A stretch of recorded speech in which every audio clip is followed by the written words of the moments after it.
الحمد للہ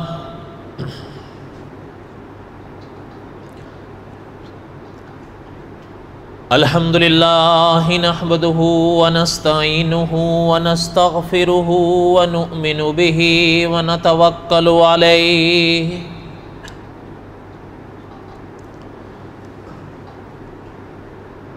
ونعوذ باللہ من شرور انفسنا ومن سیئات اعمالنا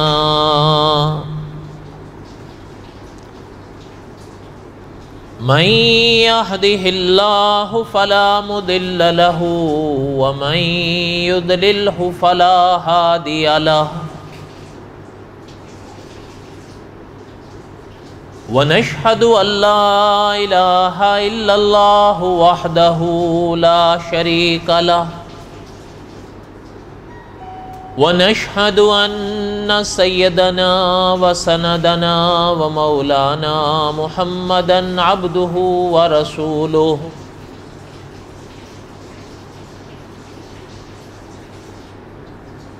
اما بعد اعوذ باللہ من الشیطان الرجیم بسم اللہ الرحمن الرحیم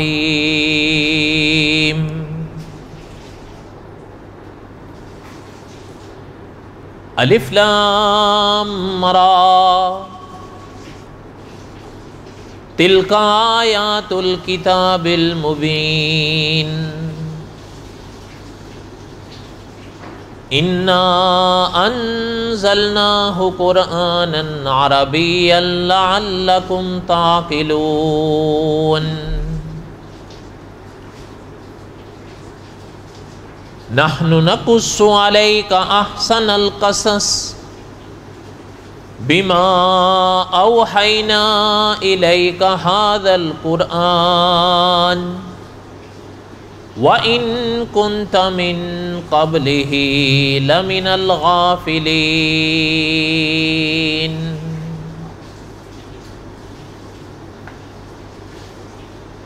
وقال اللہ تعالی فی مقام آخر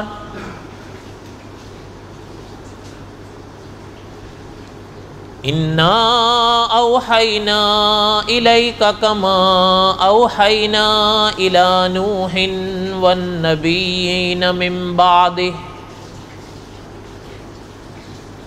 وَأَوْحَيْنَا إِلَى إِبْرَاهِيمَ وَإِسْمَاعِيلَ وَإِسْحَاقَ وَيَعْقُوبَ وَالْأَسْبَاطِ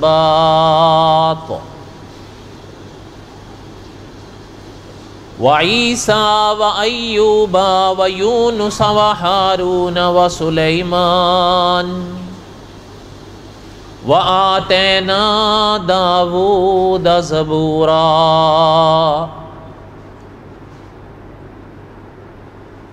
وقال النبی صلی اللہ علیہ وسلم الناس بنو آدم وآدم خلق من تراب وقال النبی صلی اللہ علیہ وسلم من يرد اللہ به خیرا یفقہ فی الدین صدق اللہ العظیم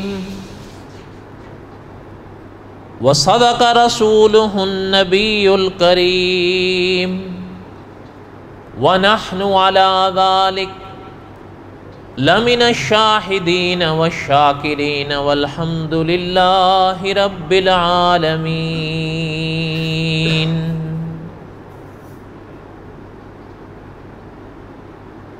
اللہم صلی علی محمد وعلی آل محمد کما صلیت علی ابراہیم وعلی آل ابراہیم انک حمید مجید اللہم بارک علی محمد وعلی آل محمد کما بارکت علی ابراہیم وعلی آل ابراہیم انک حمید مجید۔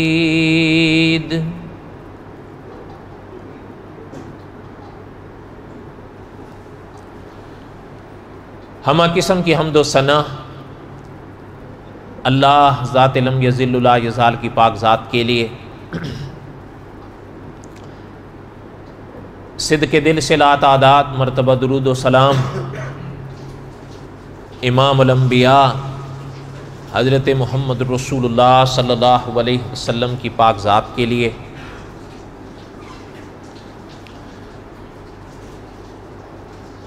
جمعے کے بیانات میں قصص الانبیاء علیہم السلام اور حضرت داؤد علیہ السلام کے واقعات کو دہرا رہا تھا۔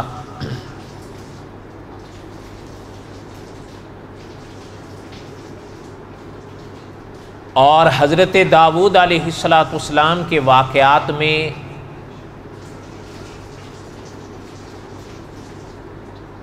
دو واقعے اور پھر ان دو میں ایک واقعے کو معرکہ آراء واقعہ قرار دیا مولانا حفظ الرحمن سیوہاروی رحمۃ اللہ علیہ نے، اور حضرت کے واقعات میں وہ مشکل واقعہ ہے، اس کو میں پہلے دہرا رہا تھا کہ جو مشکل سبق ہے اس کو پہلے پڑھ لیں، آسان تو دہرا ہی لیں گے انشاءاللہ۔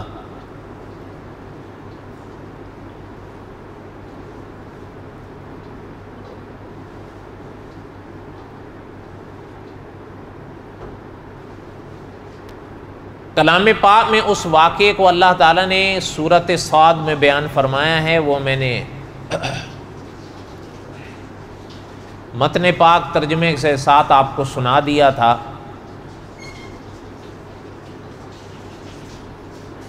اور وہ آیت سجدہ تھی، اس کے لیے بھی میں نے کہہ دیا تھا کہ وہ آیت سجدہ ہے، جو پڑھے جو سنے اس پہ سجدہ تلاوت واجب ہوتا ہے۔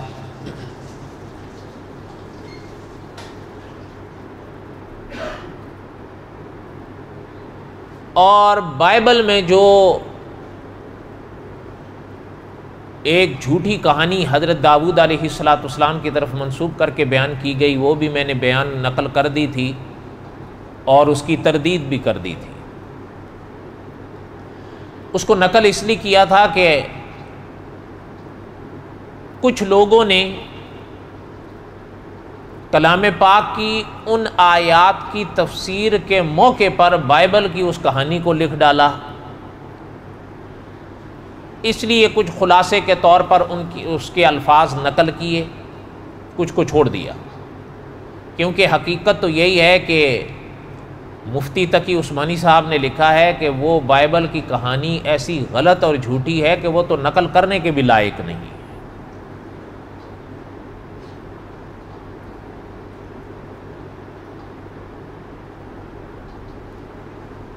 پیچھے یہ سوال رہ گیا تھا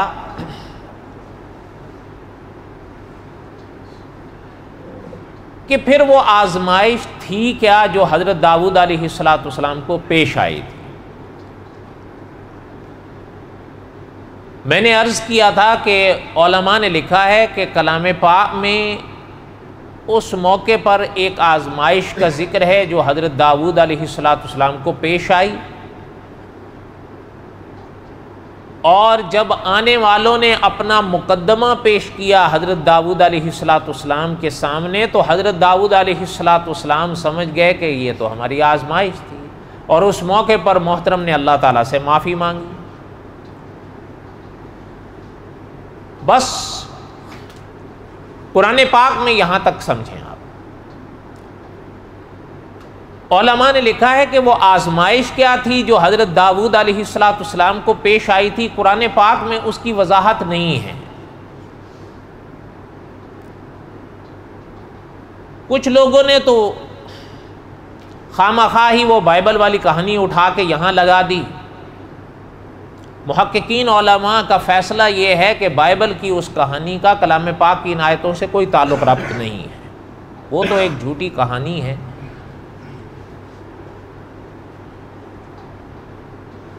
رہ گیا مسئلہ یہ کہ پھر حضرت داؤد علیہ السلام کی وہ آزمائش تھی کیا جو محترم کو پیش آئی۔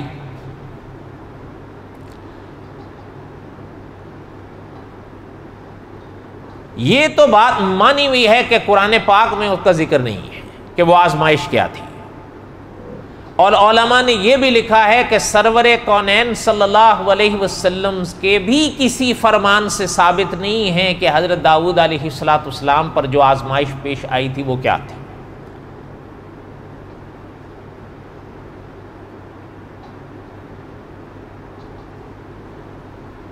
اس کے بعد کچھ اقوال رہ جاتے ہیں۔ مولانا حفظ الرحمان سیوہاروی رحمۃ اللہ علیہ نے اس آزمائش کے حوالے سے 4 اقوال پیش کیے ہیں، یعنی وہ 4 اقوال یہ بتاتے ہیں کہ وہ آزمائش یا وہ تھی یا یہ تھی یا یہ تھی یا وہ تھی۔ ایک تو یہ بات ذہن میں رکھیں۔ پھر ہند میں مولانا اسیر ادروی رحمۃ اللہ علیہ گزرے ہیں،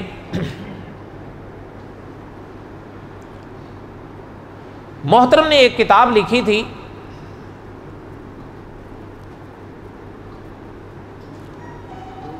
تفسیروں میں اسرائیلی روایات، اس کتاب کا نام ہے۔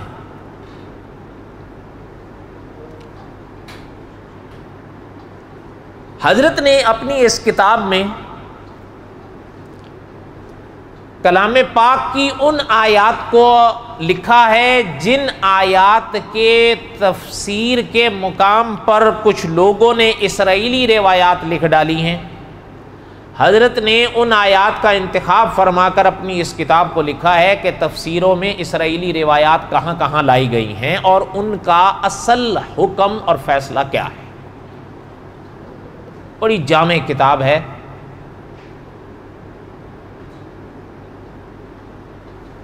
اس میں حضرت نے ایک اور قول پیش کیا ہے کہ حضرت داؤد علیہ السلام کی وہ لغزش کیا تھی۔ اگر اس قول کو لے لیا جائے تو پھر یہ 5 اقوال سامنے آتے ہیں بڑے۔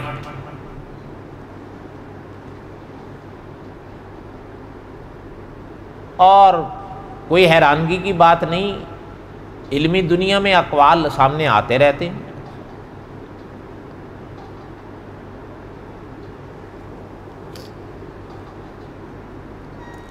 ہر انسان کو موت پیش آنی ہے۔ ایک بحث چلتی ہے کہ یہ تو مانی ہوئی بات ہے کہ جب انسان کی روح انسان کے جسم سے نکل جاتی ہے اسے موت کہتے ہیں، تو جسم کو تو زمین میں دفنا دیا جاتا ہے، روح کہاں رہتی ہے یا کہاں جاتی ہے؟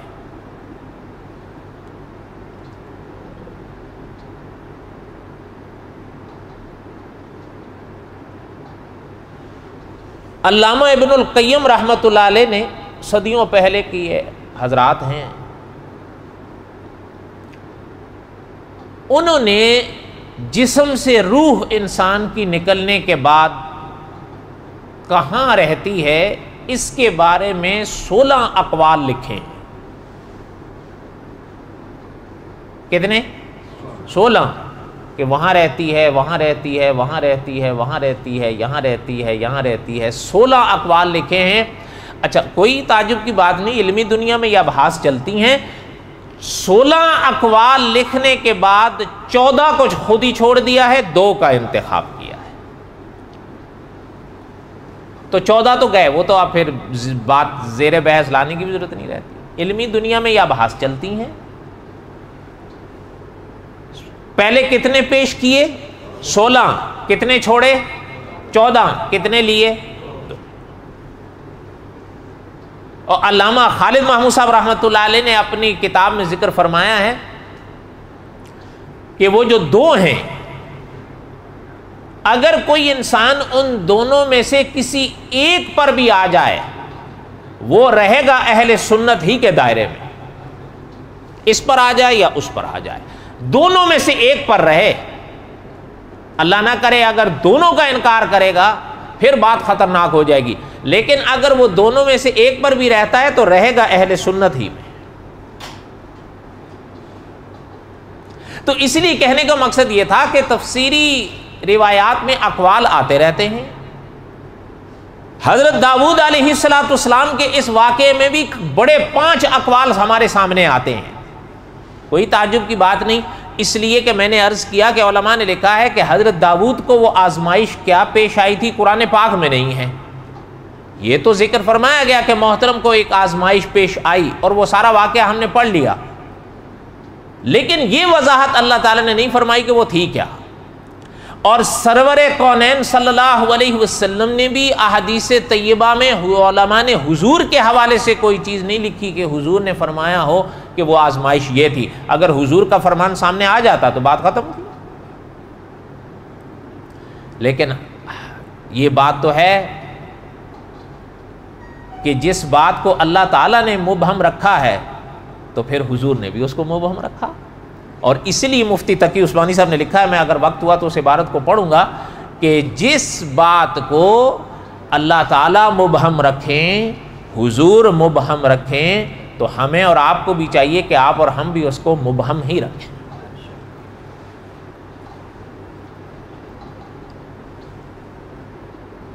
وہ جو اقوال ہیں سارے تو ظاہر نہیں سنائے جا سکتے، البتہ اتنی بات سنیں آپ کے مولانا حفظ الرحمان سے وہاروی رحمۃ اللہ علیہ نے 4 اقوال لکھے ہیں کہ وہ آزمائش کیا تھی. ان میں سے محترم نے پہلے جو 2 لکھے ہیں، ان 2 کو لکھنے کے بعد حضرت نے خود ہی فیصلہ کیا ہے کہ اگر ان 2 قولوں کو لے لیا جائے تو بات تو شاید خاموش ہو سکتی ہے، لیکن خلش ایک باقی رہ جائے گی. پھر اس پر حضرت حفظ الرحمان سے وہاروی رحمۃ اللہ نے بڑی علمی ابحاث لکھی ہیں. بہرحال وہ طلباء کے لیے ہیں، آپ چھوڑے. آپ خلاصہ سنیں.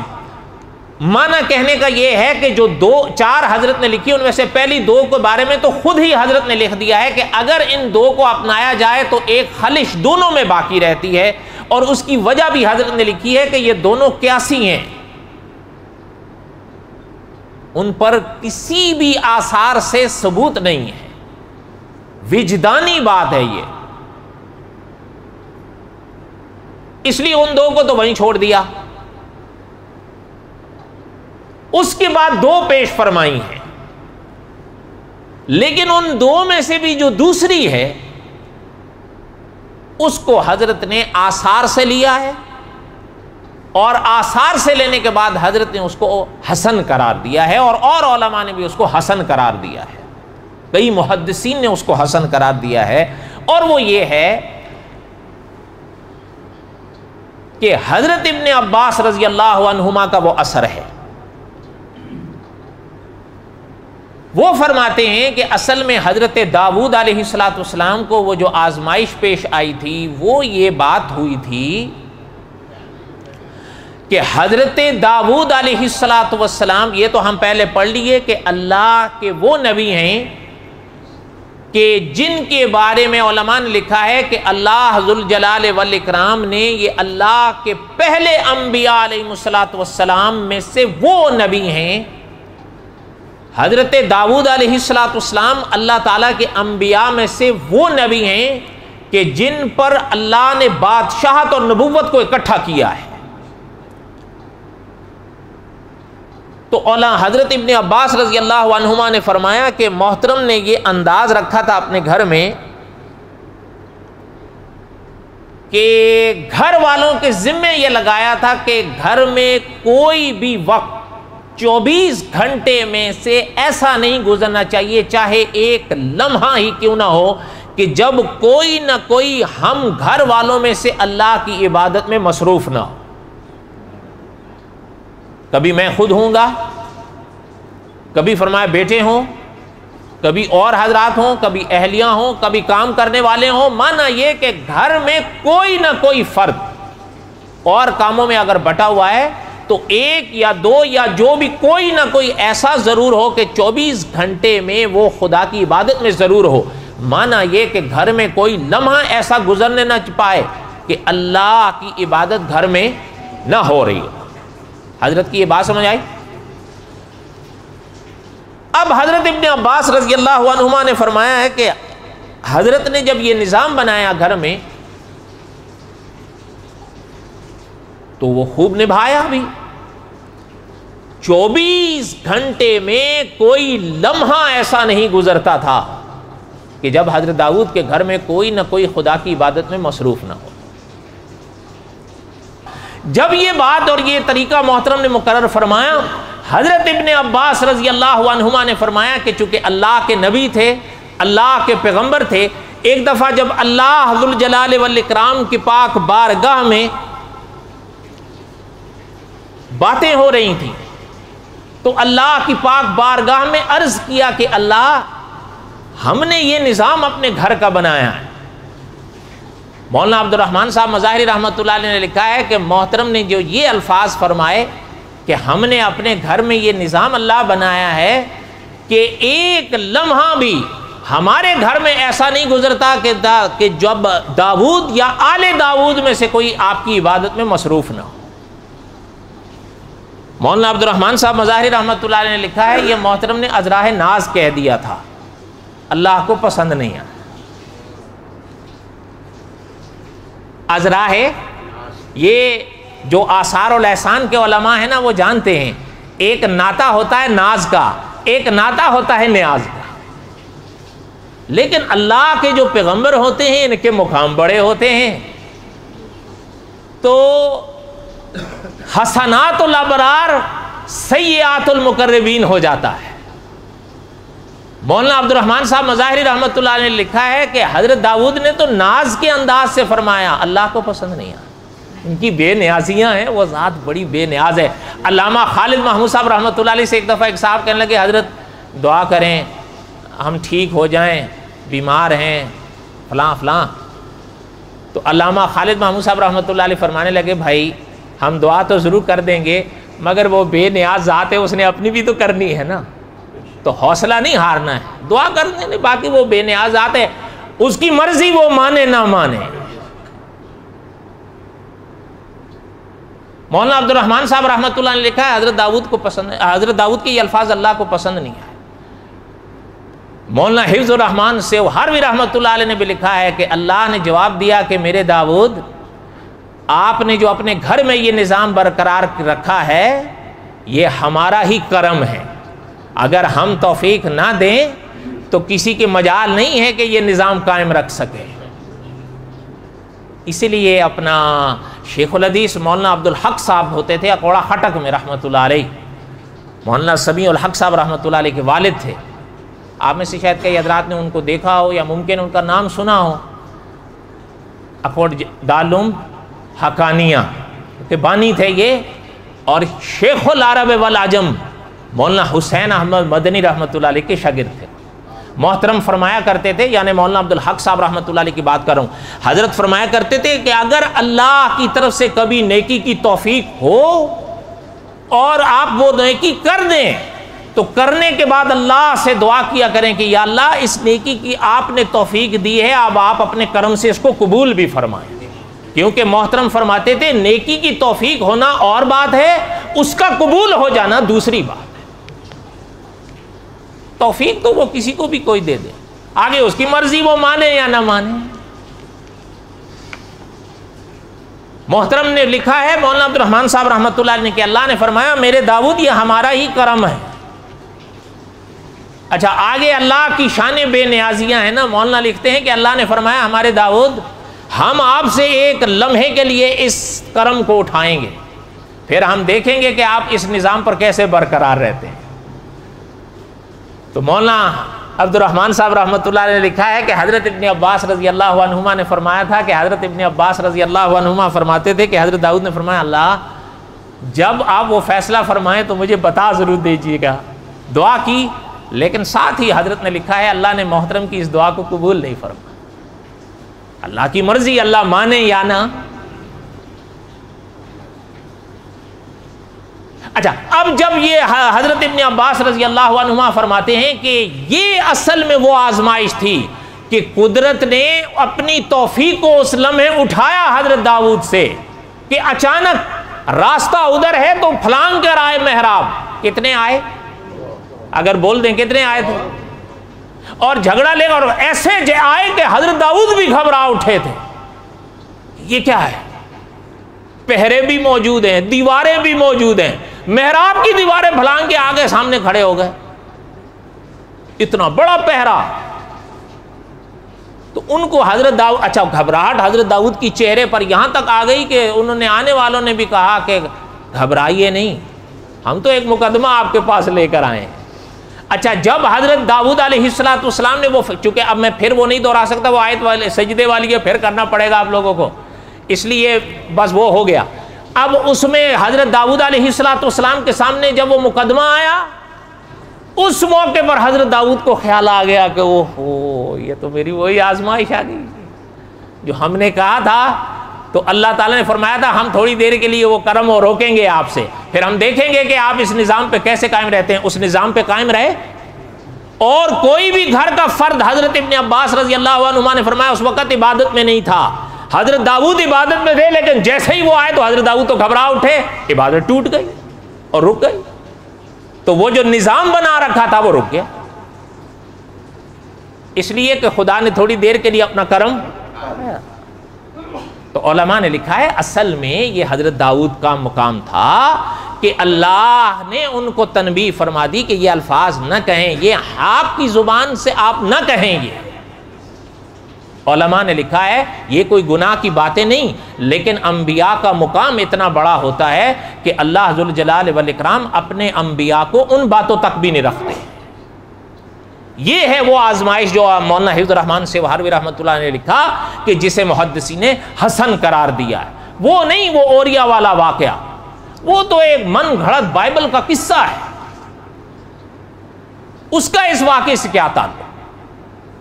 ایک تو یہ بات ہوئی، یہاں تک یہ سارا واقعہ سمجھ آیا، اور خود اللہ تعالیٰ نے کلام پاک میں فرما دیا ہے سورہ صاد میں اس واقعے کے بعد کہ ہم نے حضرت داؤد کو معاف فرمایا۔ وہ کوئی گناہ تو تھا نہیں، مقام بڑا تھا محترم کا، ازراہ ناز جو الفاظ کہے وہ اللہ نے پسند نہیں فرمائے، تو اللہ تعالیٰ اپنے انبیاء کو ایسی باتوں پر بھی باقی نہیں رکھتے، ہٹا دیتے ہیں وہاں سے، حضرت داؤد کو ہٹا دیا۔